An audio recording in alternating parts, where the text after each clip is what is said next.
Or philosophy department. I can always bring those concerns up to the philosophy and sociology chair. I want to welcome all of you guys here to our event here, Academia Unchained. It is hosted by the Sociology Club and by SOS, which is Students Organizing for Success. We have some more additional information about that club back at the table in case you would like to find out more about SOS.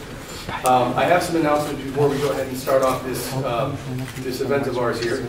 I wanted to announce to you guys that the Sociology Club meets Thursdays at 1 p.m.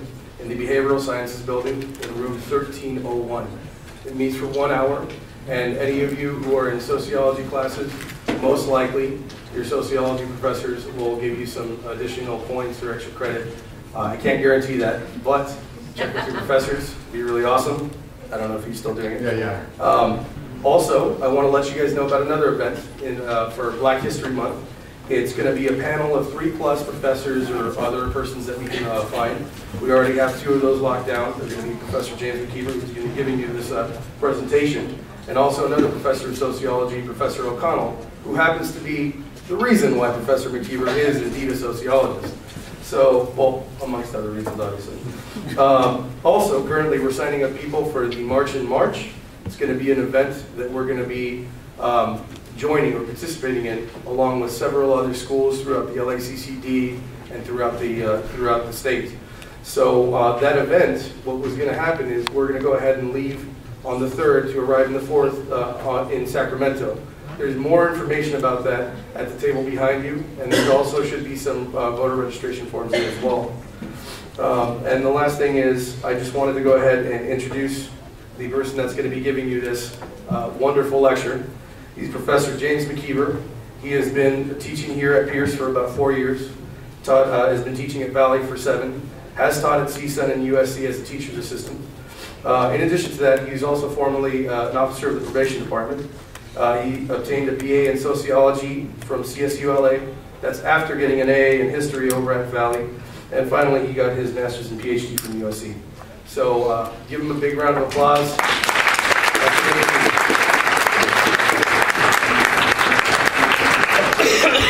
Can I borrow this paper, guys? Sure. Thank you.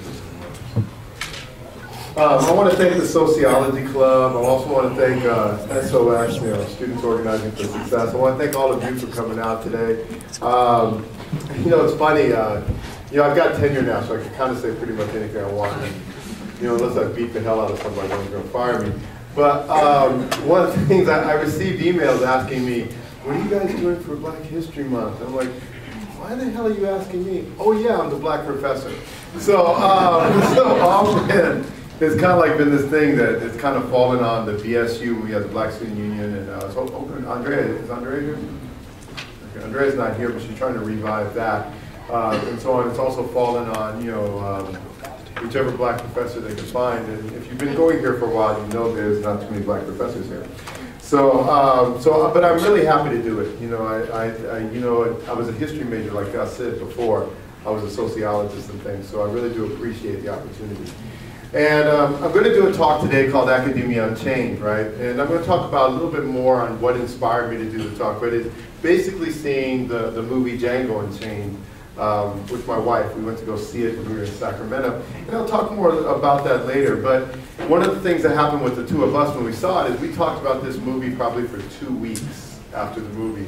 We just kept talking about it, different parts of the movie, the meanings of the movie, and so on. And we both said this one thing. I just wish I would have seen this movie with more people so we could discuss it. A lot of our friends would have been good to discuss it with. How many of you have seen the movie?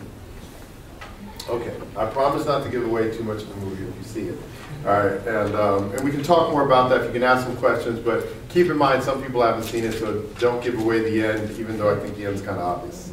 All right, so before we even talk about these concepts of black exploitation film and so on, we need a little brief history about what was going on at the time. And many of you have thought about these histories, right? Like for instance, at the time where black exploitation film comes about, which is in the 1970s, right before that, what do you have? You have the civil rights movement, right? And some people say that the civil rights movement actually began with the Pullman strike, in the early 1900s and so on. While other people will sit there and say, well, it actually officially begins in the 50s and so on, Brown versus Board of Education. and so on. But no matter when you want to sit there and say that it began, it pretty much starts to fade out with the death of Martin Luther King in 1968. There are a few things legally that start to happen after that. But when you think about the official civil rights movement, it's really centered around Martin Luther King's life and his legacy, right? So when we think about the end of the civil rights movement, we have to think about King's nonviolent approach, okay, to civil rights, right? And these are some of the results of a nonviolent approach to civil rights that we see. Rosa Parks, sitting there and refusing to take her seat on the back of the bus. All of you have heard that. By the way, much of that is a myth. It wasn't that she was tired. She was part of a bus boycott movement. She intended to get arrested that day and so on, okay? Up in the corner, it shows the lunch counter protest between blacks and whites who went to these lunch counters where they sat there and said that blacks were not allowed to eat. They sat and ate there. And if you can't see it really well, what ended up happening in this one is there's a big crowd of white people who are behind them who don't want them there and start dumping food on their heads and yelling and screaming and threatening them. At that point, they hung in there non-violently, right? And then down here, there's a picture of a man with a dog being sicked on him by police. And if you look at his reaction is just to stand there and let the dog bite him in the stomach, okay?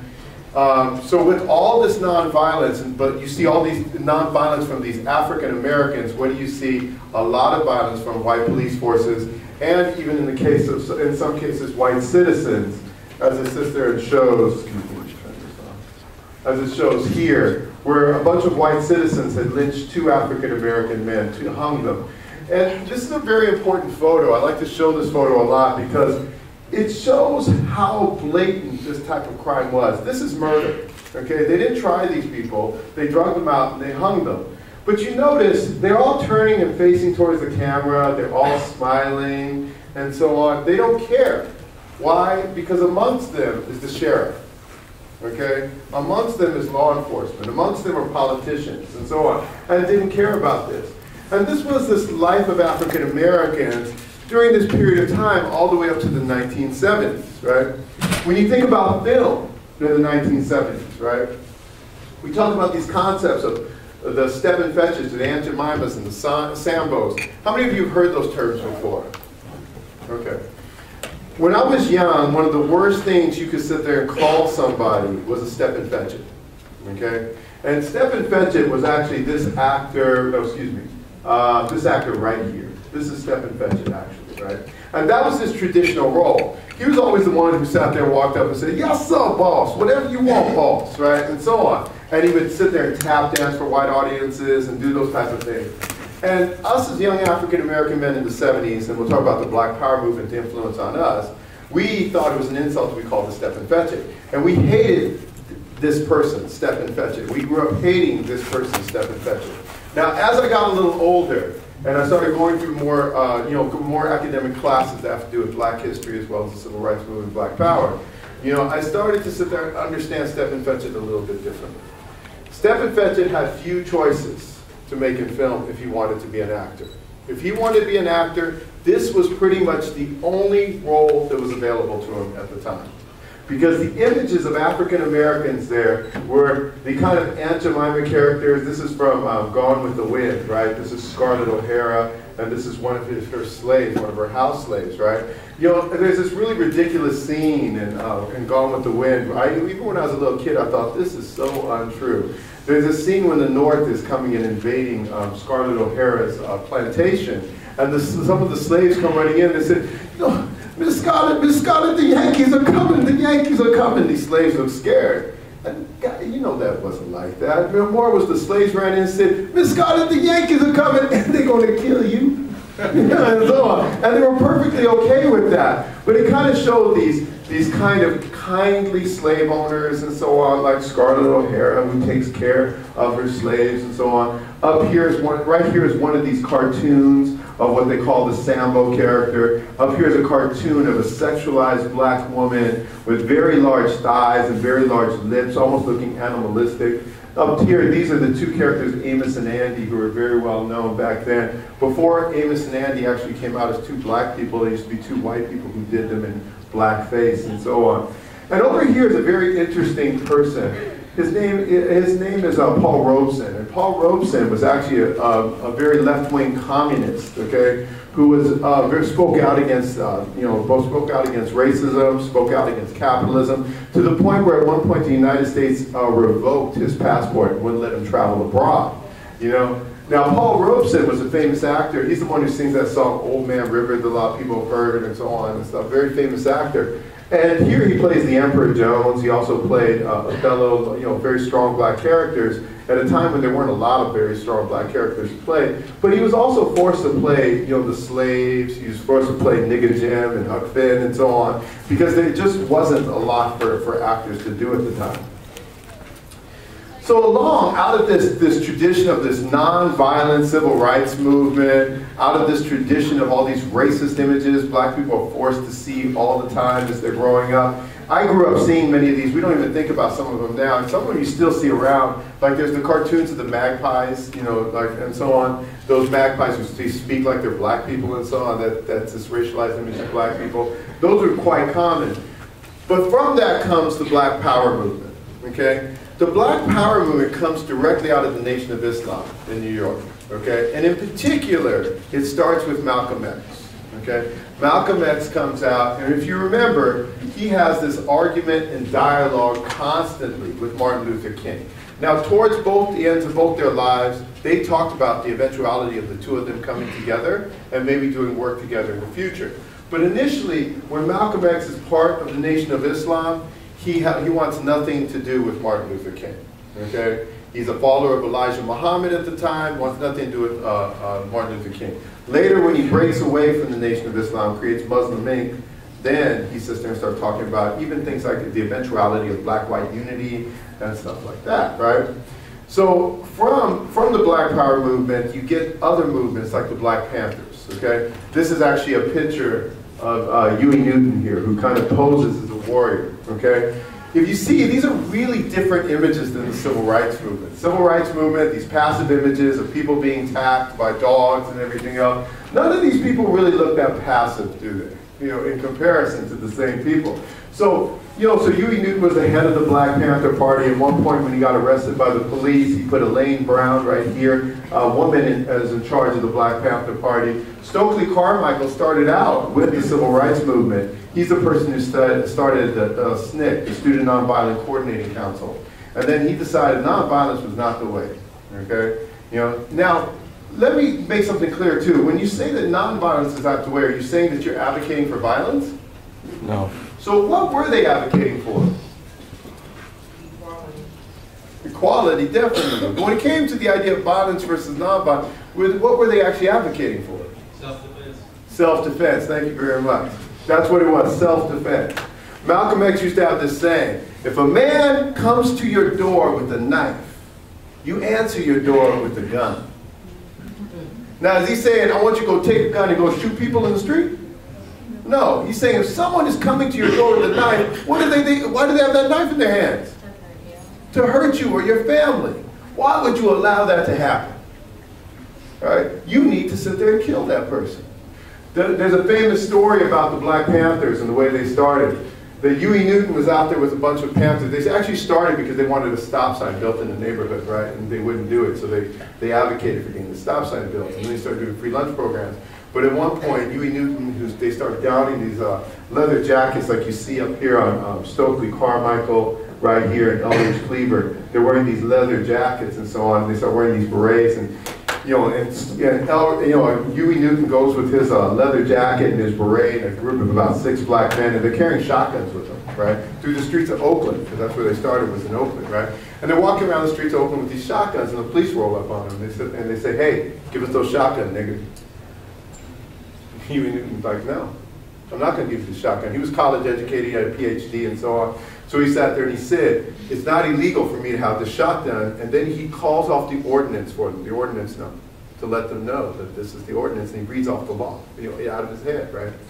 And they go, well, we don't care what the law states. You're going to give us that shotgun. He says, long as we don't have a round chamber, you legally cannot take this shotgun from us.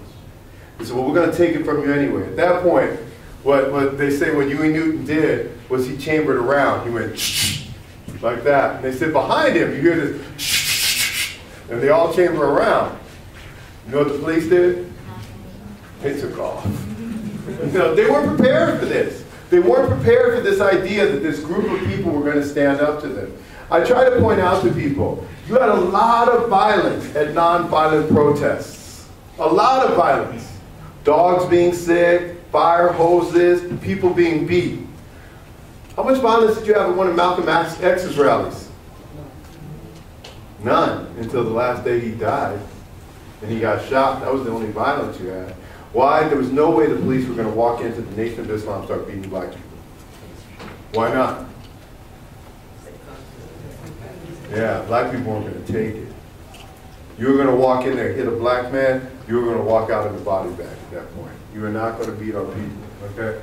And so on. This was the Black Power movement. Here's Angela Davis, who was associated with the Panthers, but was part of a communist movement. Fred Hampton, he was also a Panther, and he was shot in his sleep by the police when he was 19 years old. This is Assata Shakur. She's right now in exile in Cuba. She was accused of killing a police officer. She's been in Cuba ever since. Now, some people would sit there and say, you know, well, if she's accused of killing a police officer, they should arrest her.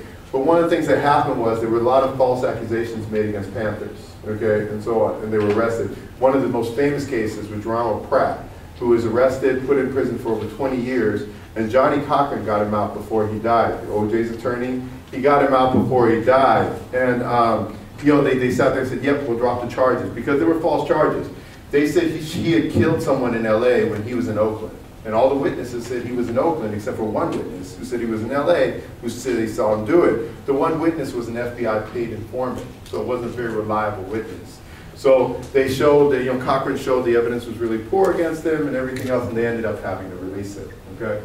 So from that civil rights movement, that we shall overcome mentality, you get something different from the Black Power movement, okay? That's where you get more of the fight the power mentality, okay? The word fight in there, or power to the people, okay? Where all of a sudden African Americans felt, we should not have to take this. They're not saying advocating for violence itself, but they're advocating for self-defense. That no one should be able to come into your community and beat your wife or beat your children, and you should watch it, including police officers, okay? Because that would be illegal and a violation of their law.